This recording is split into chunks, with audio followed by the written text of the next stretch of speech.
परमेश्वर के लोगों, ये मेरी और आपकी जिंदगी में उस जिंदे खुदा ने जिंदगी दी है और बाइबल हमें बताती है कि हमें अपने जीवित परमेश्वर का यानी कि उस जिंदे खुदा का हर स्थिति में शुक्र अदा करना बहुत जरूरी है, क्योंकि कलाम कहता है ये खुदा को भाता है या परमेश्वर को पसंद आता है।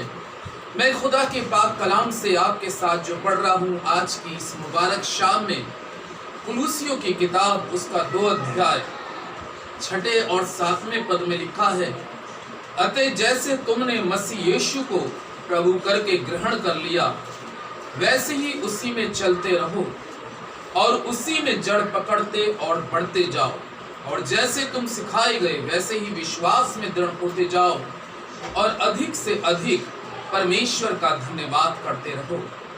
खुदा अपने पाक कलाम के पढ़े और सुने जाने पे बरकत और आशीष दे, आमीन। और पौलुस के द्वारा बाइबल हमें इस प्रकार से कहती है, पौलुस के द्वारा ये एक बहुत उम्दा संदेश मसीही लोगों के लिए यानी कि खुदा पर ईमान रखने वालों के लिए क्या कहा गया है कि जैसे तुमने खुदावंद यीशु मसीह को अपनी जिंदगी के अंदर में उद्धारकर्ता के रूप में स्वीकार कर लिया है, तो वचन में क्या लिखा है कि उसी में बढ़ते चले जाओ। यानी कि हमें खुदा की बातों में, इबादत में, अगर मैं बोलूं कि इबादत में और खुदा के कामों में अपनी जिंदगी को बढ़ाना बहुत जरूरी है। खुदावंद के लोगों, ये परमेश्वर का वचन है, ये जिंदे खुदा का कलाम है, क्योंकि ये वो कलाम है जो आत्मा यानी कि रूल कुदूस के द्वारा, आत्मा के द्वारा लिखा गया। और पौलुस इस पद में कहता है कि जैसे तुम सिखाए गए, यानी कि आज हम वर्तमान समय में देखें कि जैसे ये छोटी बेटी आज 3 साल की हुई है, जैसे इनके गार्जियन माता पिता जैसे जैसे बच्चे को शिक्षा देते हैं, यानी कि जैसी तालीम अगर हम आज अपने बच्चों को देंगे, चाहे वो बेटा हो चाहे बेटी हो, तो ये तालीम जो है इनकी जिंदगी के आने वाले वक्त के लिए एक बहुत बड़ी बरकत का क्या बनेगी, वाइस बनेगी। ये खुदा का कलाम कहता है। इसलिए कलाम में पौलुस इस प्रकार से कहता है, अतः जैसे तुमने खुदावंद को अपना नजात दहिंदा करके स्वीकार कर लिया, उसमें अपनी जिंदगी को बढ़ाते जाओ। जैसे ये बच्चा दिन प्रतिदिन बढ़ रहा है, जैसे उम्र में बढ़ रहा है, जैसे शरीर में बढ़ रहा है, जैसे बुद्धि में बढ़ रहा है, वैसे ही खुदा का कलाम हमें बताता है कि खुदा की बातों में भी बढ़ना बहुत क्या है, जरूरी है। क्योंकि ये याद रखिएगा कि मुझको और आपको ये जिंदगी जो है, जिंदगी कभी पैसे से नहीं मिलती। याद रखिएगा, जिंदगी कभी पैसे से नहीं मिलती। जिंदगी की जो बरकत है ये किसके वसीले मिलती है, खुदा के वसीले मिलती है, परमेश्वर के द्वारा मिलती है। इसलिए आवश्यकता ये है कि हमें अपने जीवन के अंदर में सबसे बड़ी चीज है कि खुदा के भय में यानी कि उसके खौफ में रहकर आगे चलना बहुत जरूरी है। और जो लोग कलाम में लिखा है कि उसके खौफ में और जो उसके भय में निरंतर चलते रहते हैं, कलाम कहता है कि वो हर चीज में बरकत पाते हैं और उनकी बरकतें दिन प्रतिदिन उसके वसीले से बढ़ती चली जाती हैं। क्योंकि कलाम कहता है कि खुदावंद अपने रास्तबाजों को जो उस पर ईमान रखते हैं या उस पे तवक्कुल करते हैं, उनके घराने के अंदर में, उनके खानदान के अंदर में वो हर चीज को मुहैया करना जानता है। बात शर्त इस बात की है कि जिसने जिंदगी दी है, जिसने औलाद दी है, उस खुदा का मुझे और आपको दिल से शुक्र अदा करना बहुत जरूरी है। जिस इंसान के जिंदगी के अंदर में खुदा की शुक्रगुजारी नहीं है, कलाम कहता है कि वो पशु तरीके का है, यानी कि उसके जिंदगी में एक निर्बुद्धि जैसे पशु के अंदर में होती है, वो मनुष्य, वो इंसान उस तरीके का है। लेकिन जो शख्स खुदा की शुक्रगुजारी करना जानता है, उसको हम कलाम के मुताबिक कहते हैं कि ये खुदा की इच्छा होती है, खुदा की मर्जी होती है कि उसके बंदे, उसकी बंदियां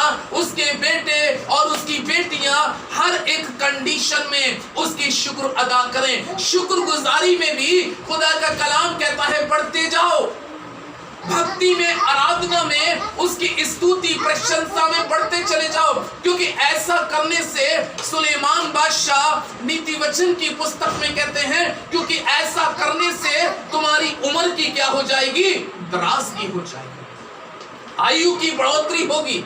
और इस धरती के ऊपर में मनुष्य की एक सबसे बड़ी, यानी कि इंसान की एक सबसे बड़ी चाहत क्या होती है कि वो एक लंबी जिंदगी देखे, एक लंबी उम्र की दराजगी देखे। अगर किसी से भी पूछे कि तुम कितना जीना चाहते हो, तो हर व्यक्ति की एक इच्छा होती है कि मैं इस जमीन के ऊपर में ज्यादा से ज्यादा जिंदगी जी सकूं।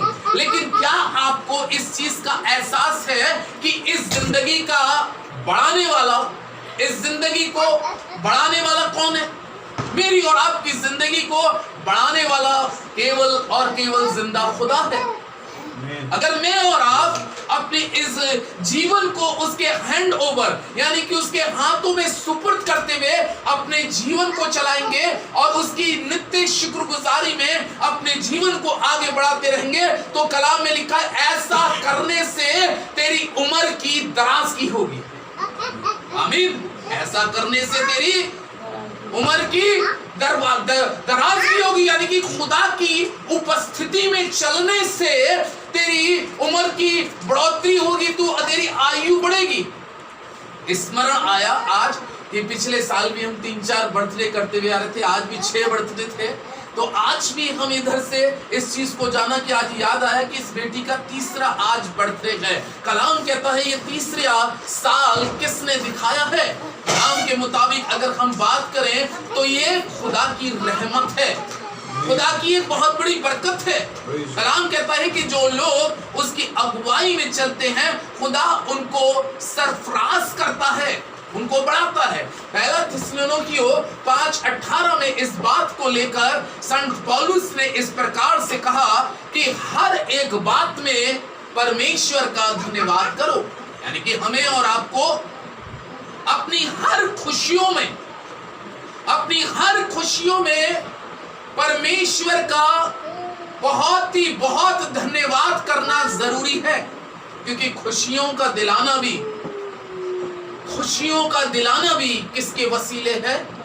परमेश्वर के वसीले, खुदा के वसीले। और जब खुदा हमारी जिंदगी के अंदर में खुशी देता है, तो जिसने हमें खुशी दी है तो हमें भी अपने जीवन से उसको खुश करना बहुत जरूरी है। हालेलुया। ये खुदा का कलाम कहता है, इसलिए पौलुस कहता है कि हर एक बात में खुदा का शुक्र अदा करो, क्योंकि उसकी मर्जी यही है हमारी जिंदगी के अंदर में। खुदा की मर्जी हमसे क्या है कि हम जब सुबह सुबह उठते हैं तो सबसे पहले खुदा के लोगों, मुझे और आपको अपने घुटनों पे आकर उस खुदा का शुक्र अदा करने की जरूरत है कि आए खुदावंद, मैं तेरा शुक्र अदा करता हूँ या करती हूँ कि आज का ये सवेरा तूने मुझे दिखाया, आज क्या ये सवेरा तूने मुझको दिखाया। इस सवेरे सवेरे मैं अपनी जिंदगी से तुझे शुक्र अदा करती हूँ या तुझे धन्यवाद देती हूँ या देता हूँ, कि धन्यवाद देता हूँ या देती हूँ कि तूने मुझको और मेरे परिवार को, मेरे बच्चों पर अपनी बहुत बड़ी बख्शिश दी, बहुत बड़ी बरकत दी है कि आज हम तेरे वसीले जिंदा हैं। इसलिए दाऊद कलाम के अंदर में 138 में दाऊद कहता है, मैं पूरे मन से तेरा धन्यवाद करूंगा। यानी कि हमारी जिंदगी के अंदर में सबसे बड़ी चीज क्या है कि पूरे मन के साथ में परमेश्वर का शुक्र अदा करना बहुत जरूरी। परमेश्वर का हमें हर एक कंडीशन के अंदर में खुदा के लोगों शुक्र अदा करें। क्या आपको मालूम है कि जब हम इस जमीन के ऊपर में खुदा का शुक्र अदा करते हैं तो आसमान से खुदा के दूत, उसके फरिश्ते जब जमीन पे देखते हैं उसके बंदों को कि वो इस जमीन पे खुदा का शुक्र अदा करते हैं, तो कलाम कहता है कि स्वर्ग में भी इस बात के लिए उनकी तारीफ परमेश्वर के खुदा के सिंहासन के सामने होती है कि जमीन पे भी ऐसे लोग हैं जो अपनी जिंदगी से खुदा का शुक्र अदा करने वाले हैं। आज संसार के अंदर में बहुत से लोग ऐसे भी देखने को मिलते हैं कि खुदा ने उनको सब कुछ दिया, बेइफरात दिया, लेकिन खुदा की उनकी जिंदगी में क्या नहीं है? शुक्रगुजारी नहीं है। वो सोचते हैं कि जो कुछ किया मैंने अपने बल से किया, अपनी ताकत से किया, अपनी शक्ति से किया। लेकिन खुदा के लोगों, अगर आज बात करें तो हमें बल, ताकत और शक्ति किसके वसीले मिलती है? उसी के वसीले मिलती है। तो जिसके वसीले हमें सब कुछ मिला, जिसके वसीले भी ये बेटी मिली, जिसके वसीले आज हम यहाँ खड़े होके उसके कलाम का सुसमाचार का प्रचार कर रहे हैं आपके मध्य में खड़े होके, तो खुदा का कलाम भी इस प्रकार से कहता है। भजन संहिता 50 अध्याय के 23वें पद में लिखा है और वचन में इस प्रकार से बाइबल में लिखा है कि धन्यवाद का बलिदान का चढ़ाने वाला मेरी महिमा करता। यानी कि जब हम इस समय खुदा का धन्यवाद करते हैं तो हम उसके जलाल को जाहिर करते हैं। और खुदा ने हम सभी को जिंदगी इसीलिए तो दी है। काहे के लिए जिंदगी दी है? केवल इसलिए नहीं की है कि हम खाएं, अच्छे कपड़े पहने, अच्छी जिंदगी जिए, उसके बाद खत्म नहीं, बल्कि हमें अपनी जिंदगी से रोज बर रोज खुदा का शुक्र अदा करना। जब हम उसकी शुक्रगुजारी करते हैं तो उसका जलाल फैलता है हमारी जिंदगी से। और यही खुदा ने आदम को भी इसीलिए जमीन पर पैदा किया। कलाम में लिखा है ऐसा शख्स आदम हुआ, हवा ऐसी शख्स हुई जिनको अपने हाथ से बनाया था। और कलाम में यशाया की पुस्तक कहती है 42 अध्याय के अंदर में और उसके 7वें पद में लिखा है कि उसको काय के लिए बनाया था कि उसके द्वारा मेरी महिमा लोगों में क्या होती जाए? प्रकट होते चली जाए, मेरा प्रकाशन इनके द्वारा जमीन पे फैलता जाए लोगों में। उसने इसलिए उत्पत्ति आदम और हवा की करी। पहला शख्स जो इस जमीन पे बनाया गया, कलाम कहता है वो कोख से पैदा नहीं हुआ। कलाम में लिखा है आदम और हवा हाथ से बनाए हुए शख्स हैं। बाकी अगर हम सारी जनरेशन को देखते हैं तो वो कोख से पैदा होकर जन्म लेती है। लेकिन जब उसने पहले इंसान को भी जन्म दिया, यानी कि उसकी उत्पत्ति हुई या पैदाइश हुई, तो उसने पैदाइश के साथ में उन दोनों से भी एक मर्जी चाहा। उसकी इच्छा क्या थी कि तुम दोनों और तुम्हारा परिवार, तुम्हारी संतानें मेरा हमेशा क्या करती रहे? महिमा करते रहे।